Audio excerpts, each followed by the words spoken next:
All right, we're going to get right back into counter apologetics, back to the roots of what this channel is about. And if you notice, I got a super fancy boom for my microphone. I'm pretty much official now. There is no going back from this. I'm in it to win it. We're going to cover cross-examined. The title of the video is A Historian Explains Why Skeptics Can Trust the New Testament. I've listened to Gary Habermas before. He's even worse than Frank Turek, because he says things that I have no idea what he's talking about or why he would say it that way. But let's jump right into it. So I'm a skeptic. Can I trust the New Testament? Now, my first question would be, what do you mean by trust the New Testament? Can I trust that there was Jesus? Can I trust that there was a town called Bethlehem, or that some of these events that are described in the New Testament took place? Maybe, but probably not based off strictly just the New Testament. But I don't really care about any of that. The real question is, from the New Testament, can you get a resurrection? Demons going into pigs, people being healed, walking on water, water into wine, creating fish, all these miracle claims. I guess I don't really care if the New Testament is accurate on some stuff. All I care about was, hey, was this guy the son of an all-powerful God, who is also he also is the all-powerful God, but he's the son of, we're not going to get into that, but is Jesus the Son of God? Does God exist? That's all I care about. All right, let's get into it. It's unreliable. It would not be true that Christianity is false. But then, how? If the New Testament is unreliable, it would not be true that Christianity is false. What a weird way to put that. But I suppose that is true, even if you could demonstrate that the entirety of the New Testament is unreliable. Christianity could still be true. How could we have confidence that we know something about Jesus or Christianity? Does that just leaves us with a resurrected man without context? How can you be confident that you know something about Jesus or Christianity? Well, I mean, those are two very different questions, because Jesus didn't speak on Christianity. Jesus wasn't a Christian. Jesus was a Jew. So it's two very different questions. No, because you could make minimal facts arguments, which is, you could call the minimal facts argument, which is using the critic's facts to show these things are true. You can also call the minimal facts. Do you see he's already starting with his jibber jabber? The minimal facts arguments, which is using the critic's arguments to show that it's true. Call it the lowest common denominator argument. You can use the smallest number of data that everybody concedes. Now, the smallest number of data that everybody concedes. All right, let's keep going. Minimal facts arguments for Jesus calling himself deity. I do a minimal facts argument for Jesus calling himself deity. All right. I'll say this. If you can show me in the New Testament, this is a challenge. If you're a Christian of any denomination, if you can show me in the New Testament where Jesus said, I am deity, I'll become a Christian today. Crucifixion. I do a minimal facts argument for the resurrection. See, that's the one I'm curious about. I don't care if he called himself a deity. I don't care if he all I care about is the resurrection. I don't care if he was crucified. If this is his only argument to see if the New Testament, if skeptics can trust the New Testament, okay, there's a lot. There's a lot going. Okay, so he threw in some. Well, let's see what else he has to say. Hold on. I do a minimal facts argument for reliability. Now, I don't usually do the reliability of Scripture. Okay, so he said reliability, crucifixion, he called himself a deity, and the resurrection. Now, spot the knot. Can somebody be crucified? Yeah, sure, of course. Can somebody be call themselves a deity? Yeah, it's easy. Check it out. I am a deity. That was easy. Reliability and resurrection. The resurrection is the one that I care about. What is the minimal facts argument for a resurrection? The minimal facts argument, which is a species of reliability. Do you see what I mean? Gary Habermas, why do you call a species of reliability? What does that mean? Of reliability. But my argument, which is a species of reliability, do the reliability of Scripture. I do the minimal facts argument, which is a species of reliability. What species is it? Tell me what species that is. Why? That's just a weird way to say things. My research assistant, Ben Shaw, who he's published about 20 items already, including a book. Wow. Ben gives a great lecture. Hey, I got 41 items that I've published on YouTube. I'm better than Ben Shaw already. 12 different arguments for reliability.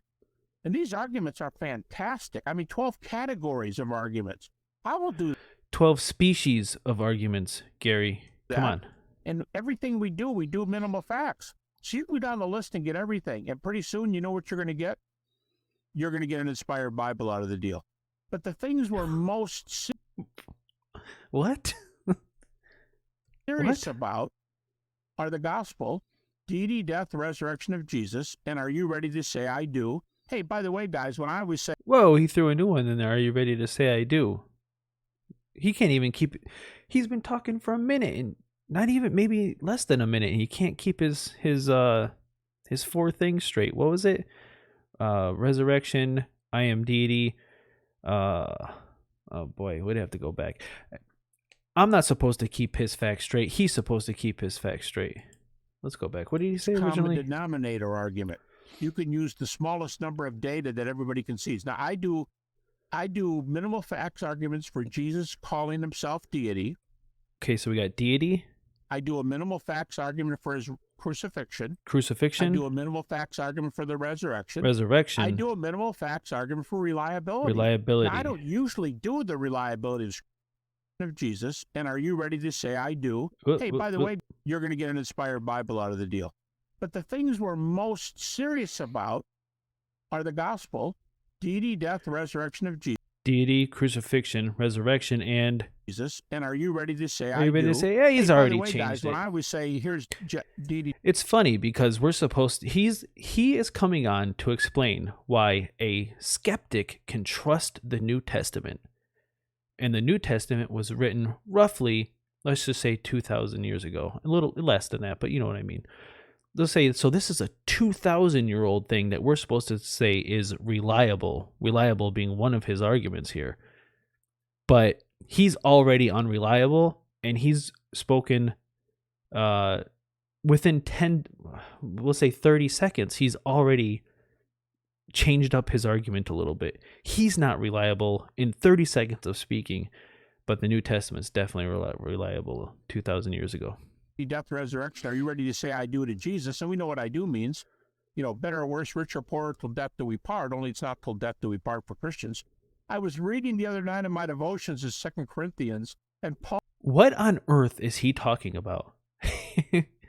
I mean, this guy's got to be like me. He just gets on and starts jibber-jabbing, and most of it doesn't make any sense.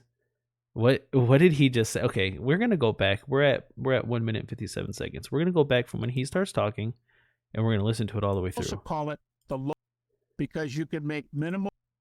Resurrected man without context. No, because you can make minimal facts arguments, which is, you could call the minimal facts argument, which is using the critic's facts to show these things are true. You can also call it the lowest common denominator argument. You can use the smallest number of data that everybody can see. Now, I do minimal facts arguments for Jesus calling himself deity. I do a minimal facts argument for his crucifixion. I do a minimal facts argument for the resurrection. I do a minimal facts argument for reliability. Now, I don't usually do the reliability of Scripture. I do the minimal facts argument, which is a species of reliability. But my research assistant, Ben Shaw, who he's published about 20 items already, including a book, Ben gives a great lecture. All right, I got to interject real quick. title of the video, Can Skeptics Trust the New Testament? He has said nothing. He's been talking for just about a minute, and he's said nothing. 12 different arguments for reliability. And these arguments are fantastic. I mean, 12 categories of arguments. I will do that. And everything we do minimal facts. So you can go down the list and get everything. And pretty soon, you know what you're going to get? You're going to get an inspired Bible out of the deal. But the things we're most serious about are the gospel, deity, death, resurrection of Jesus, and are you ready to say, I do? Hey, by the way, guys, when I always say, here's deity, death, resurrection, are you ready to say, I do to Jesus? And we know what I do means. You know, better or worse, rich or poor, it's till unbelievable. death do we part, only it's not till death do we part for Christians. I was reading the other night in my devotions. All right, we're right back to where we were. Okay, so it's only a 3-minute video. He's been talking for about 1 minute and 30 seconds roughly. And I have not one single good reason why the title is A Historian Explains Why Skeptics Can Trust the New Bible. He has said nothing. If his explanation of why skeptics can trust the New Testament, or did I say New Bible? If his explanation is you can trust it because it's reliable, and there's 12 reasons why it's reliable, there's 15 reasons. There's actually 100 million reasons why it's reliable. So you can totally trust it. And then we're as a skeptic, we're just like, oh, okay, well, I didn't know that there were so many reasons why it's reliable or why we can trust it. All right, maybe within the last minute of this video, well, we'll say 30 seconds of this video because they like to, go off at the end and shill their channel. But maybe in the next 30 to 45 seconds, he'll explain why skeptics can trust the New Testament. Let's check it out. 2 Corinthians. And Paul says to the Corinthians, this is going to be a good one. Married you to Jesus. And the question is, he says, do you believe and accept him? I married you to Jesus. So I felt like that justified my I do words. What are they smiling and laughing about? Are you ready to say? Okay, he has spent longer he just explained why he uses the words I do when he went through that whole I do rant just a minute ago. I do means, better or worse, rich or poor, till death do we part, only it's not till death do we part for Christians. I was reading the other night in my devotion. He explained why he said that in infinite more detail than he has explained why a skeptic can trust the New Testament. He has spent more time explaining that. Paul says to the Corinthians, God, look at his face. He's getting a real chuckle. And the question he's getting a real giggle out of himself. Look at that face. He thinks he's got a real knee slapper going on here. Jesus. So I felt like that justified my I do words. So the question is, are you ready to say I do to Jesus? And you get all of that from minimal facts arguments. This could take time. But if you got all of what from the minimal facts arguments? He said nothing. He's used... Start with the minimal facts, you can work up the deity, death, resurrection. Hey, here's one sentence for you. Richard Bauckham says, the earliest Christology is the highest Christology. Mm-hmm. The highest Christology is not what happened to the Gospel of John 60 years later. What? Richard Bauckham says, the earliest Christology is... Christology? That might be a very common word. I'm not going to say it's not, but I've certainly never heard Christology before. I never heard categories of whatever he called a species of argument. Maybe it is a common word though. I'm not going to go in on that, but I've never heard a Christologist. Like, is that a job? Can you like, what does that pay? I'll be a Christologist. Anywho, let's keep going. Highest Christology. Mm-hmm. Christology. Okay, so I think it cut out a little bit there. Christology. So the earliest Christology. Okay, so let's get into this real quick, because if you really, really look at what the early Christians believed, it is nothing like what Christians believe today. And just do the research yourself. If you're a Christian, then please look up what they used to believe and how many different versions of Christianity have died out over the years, especially before the New Testament was canon, before they had that. I mean, it was wild. And you can look this up yourself. Don't take my word for it. But I guarantee you, if he's saying that he doesn't mean this. He doesn't mean that the early Christologists the early Christian churches is what I'm guessing that he means.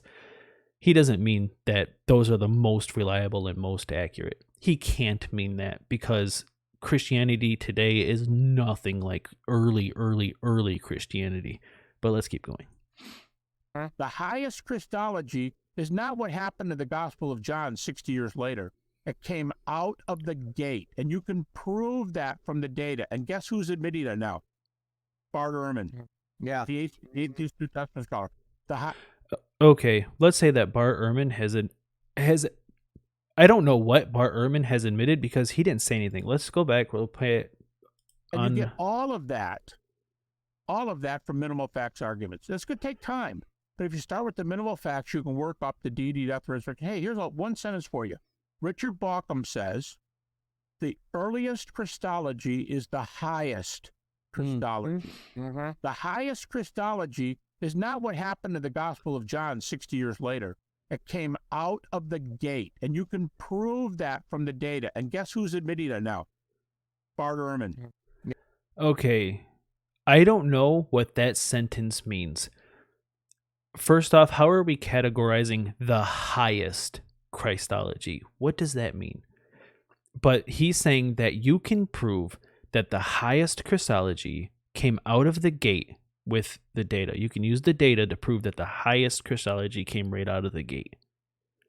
What does that sentence mean? What is Bart Ehrman? I'm not going to say that Bart Ehrman has or has not agreed with this or admitted this, or now he's saying this. I wouldn't know what Bart Ehrman is agreeing or disagreeing with to argue that. I don't know what he's saying. I don't know what his sentence that he just, what is Bart Ehrman saying? Yeah, the atheist New Testament scholar. And it's funny that Bart Ehrman is still a agnostic. He's an atheist. He's agnostic atheist, whatever. If he's convinced of this argument that Gary Habermas is saying, if he's agreeing with him, it's interesting that he's still an atheist. He's going to say it differently, but I hope he says it differently because I have no idea what you just said, dude. he said Christians believe Jesus was God from the very beginning. I don't think that's true.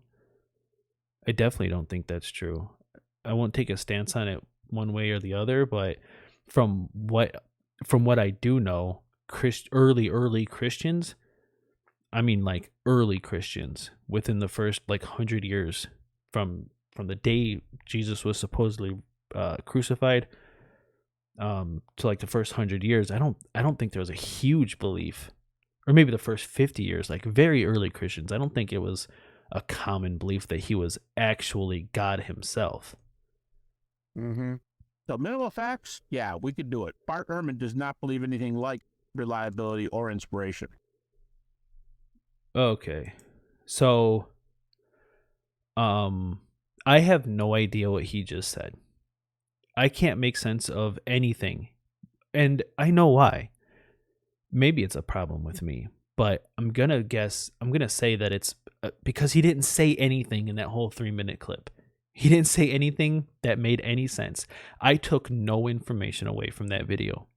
I learned nothing, and not for lack of trying, but because nothing was taught, nothing was said.